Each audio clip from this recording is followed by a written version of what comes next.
दिन का ये आयोजन किया गया है।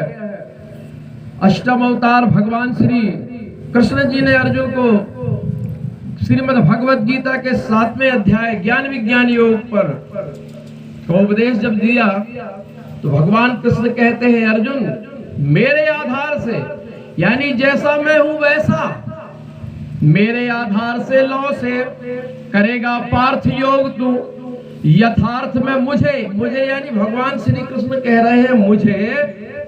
ऐसा गीता के अर्थकारों ने लगा दिया कि वो भगवान श्री कृष्ण जो माता देवकी पिता वसुदेव के पुत्र 3.5 हाथ के थे, वो ही सिर्फ उतना ही स्थान था।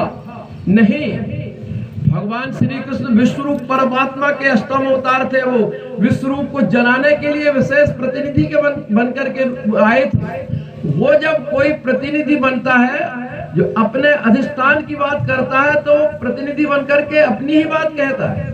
वो कृष्ण जी कह रहे हैं कि मेरे आधार से लौ से करेगा पार्थ योग तू यथार्थ में मुझे जैसे जानेगा पूर्ण वो सुन विज्ञान युक्त वो ज्ञान। अब कृष्ण जी ने बताना शुरू किया कि विज्ञान युक्त वो ज्ञान कहता हूं संपूर्ण में, यहां इसे जानने से जानना सब आ चुका। अभी हमारे पूर्व के महात्मा वेश न देखिए साधु का, वेश न देखिए संत का, पूछ लीजिए ज्ञान, मोल करो तलवार का पड़ी रहन दो म्यान। अभी जो महात्मा जी थे उन्होंने यही तो बात हमें समझाई जो भगवान श्री कृष्ण ने कहा था। क्या कहा था? भूमि रापो अनलो वायु हम मनोबुद्धि रेव चा अहंकारिति यम में भिन्ना प्रकृति अष्टधा।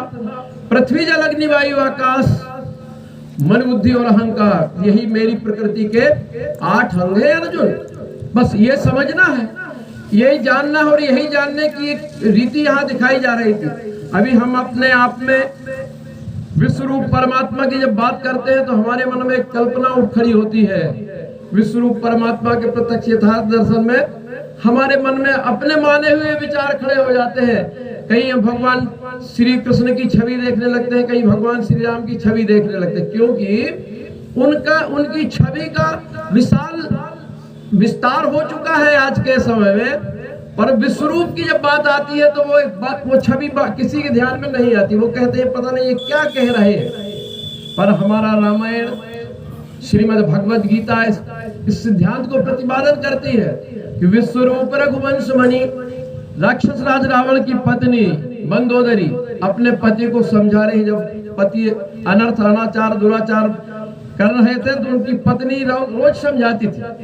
अंत में एक दिन बहुत नाराज होकर के कहने लगी, हे स्वामी आप समझ नहीं रहे मैं जो समझाना चाहती हूँ। क्या समझाना चाहते हो? बोले जिससे तुम विरोध कर रहे हो उनको जानते हो? बोले वो विश्वरूप रघुवंश मणि करहु वचन विश्वासी। विश्वरूप की बात कह रहे हैं। ये विश्वरूप की बात हमारे ध्यान में भी आती है तो हम अपने मनमाने उस पर चलते हैं। पर ये व्यापक विश्वरूप भगवाना तही धर देह चरित कृत नाना उपजहि जासु वंश ते नाना शिव विरंच विष्णु भगवाना। ये विश्वरूप के अंश से अनेकों ब्रह्मा विष्णु पैदा होते हैं। जासु वंश उपजहि गुण खानी।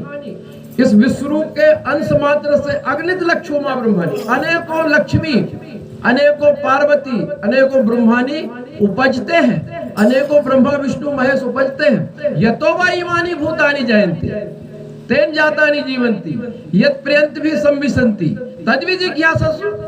वेद कहता है सज्जनों यतो वा इमानि भूतानि जयन्ति, जहां से चराचर की सृष्टि जन्म लेती है, चराचर की सृष्टि जन्म लेने के बाद में रहती है, रहने के बाद में जो लय को प्राप्त होती है इसको जानना जरूरी है।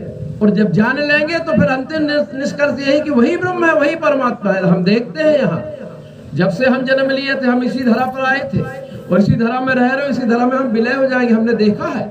तो ये सज्जनों यही आदि अंत मध्य है, चराचर की दृष्टि में दिखने वाला विश्व का रूप ही विश्वरूप परमात्मा है। ऐसा जब हमें जान लेंगे पूर्ण विश्वास हो जाएगा।